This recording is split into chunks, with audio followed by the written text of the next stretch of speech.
दिनै निज्लागुरि निजोरा इक' टुरिजम एन्ड पिकनिक स्पट बेयाव फैनानै जोबोद मोजां नांदो आरो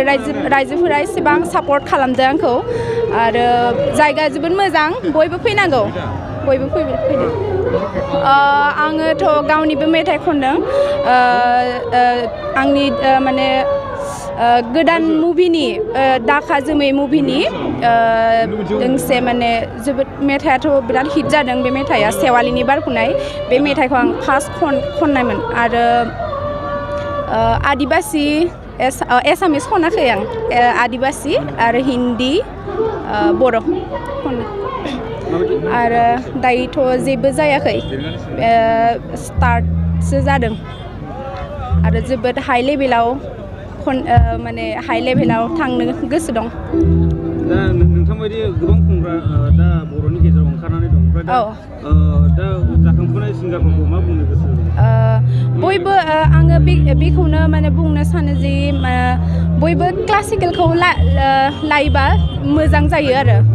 बे फिल्डआव फैयोबा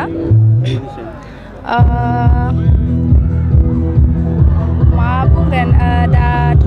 जोबोद आंथ' फिसानिफ्रायनो मेथाइ खनो जोंनि बिमा बिफाफोरा जोंनि माने फिसाफोरखौ जोंनि बर'नि फिसाफोरखौ बयबो माने क्लासिकेलखौ लायोबा जोबोद मोजां जायो आरो माने क्लासिकेल स्कुलाव जुदि जइन खालामोबा जोबोद मोजां जायो आरो नोंथाङा सानाय सुनाय बेरामनि जेंनायाव गोग्लैदों नामा? जुदि नोंथाङा सानाय सुनाय दंब्ला जिंगासिनांगौ गैया। चिरां जिल्लानि बेंटल गेट साफागुरियाव दायो एसआइ निउर' थेरापि सेन्टार दंसै। बे थेरापि सेन्टाराव नोंथाङा गोरलैयैनो देहानि सानाय सुनायखौ फाहामथाय लानो हागोन।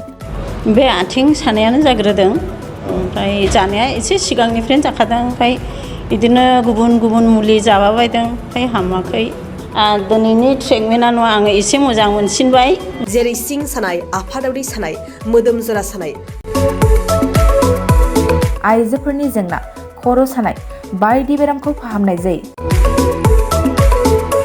लोगोसेयैनो बे सेन्टाराव थानानै फाहामथाय लानो हानायनिबो सुबिदा खालामदों।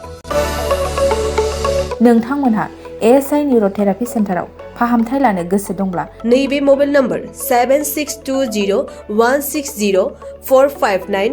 नङाब्ला 9476977956 आव थोंजों सुलाद लानो हागोन।